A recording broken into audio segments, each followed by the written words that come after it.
okuma solution bebe Qur'an de kono ala kira sallallahu alaihi wa alihi wasallam ay faida bado defo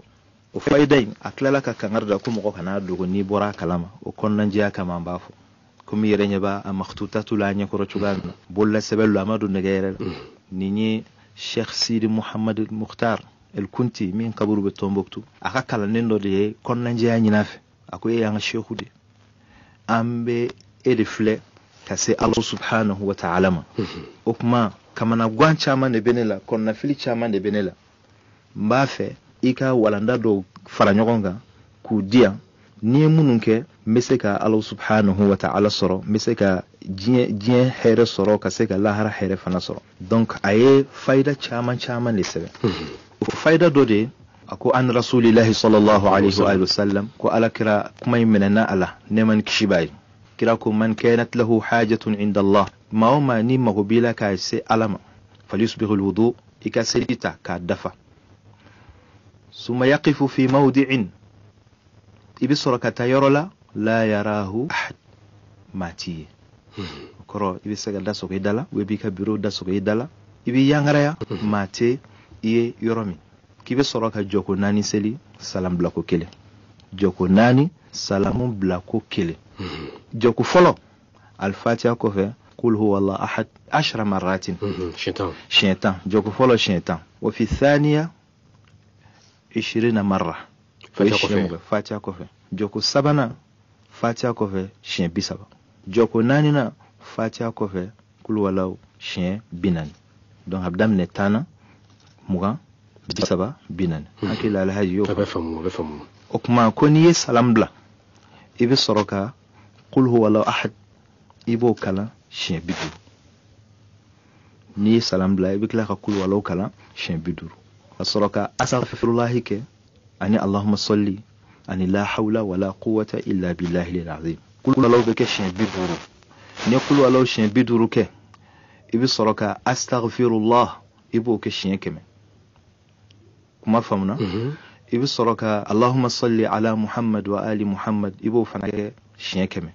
la hawla wala quwwata illa billahi al-ali al-azim o fanabike shien biduru donc ni ba fam chugum ni salam blara ibe kul wala biduru ke ka la hawla wala quwwata o biduru tugola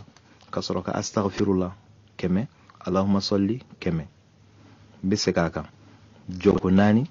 salam blako kele joko folo kul wala chien tan flana kul wala chien mugan sabana kul wala chien bisaba nanna kul wala chien binani ni salam bla ibe kul wala chien biduruke katla la hawla wala quwwata illa billahi al-ali al-azim ko ka chien biduru astaghfirullah chien keme allahumma salli chien keme ibe soroka fo ya allah ya rabbi mago ningla ya allah ya rabbi mago ningla ibo fo chien biwala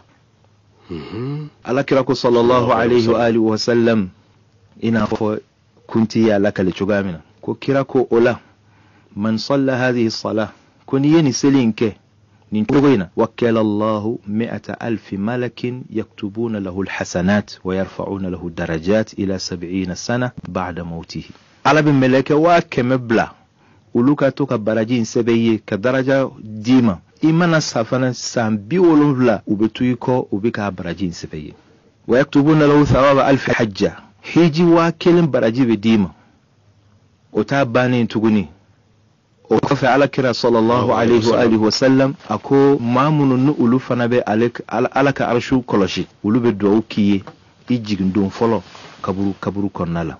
ala kira neman kishibaye kuma labana ako ta'ajjabtu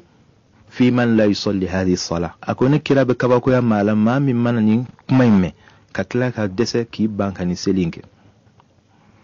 ako alikira be kabako yolade ako mawma niya don fana walam yuallimha lil muslimin imatlaki kornanje aka fo islamoye aqabahu Allah biha wala bi inyangi odla nyafo de odla nyafo ako wala yusalliha illa mu'min wala yatrukuha illa munafiq ko mashite ni selinke fo mu'minu wa mashita toy fo munafiqu ni faida folo alhaj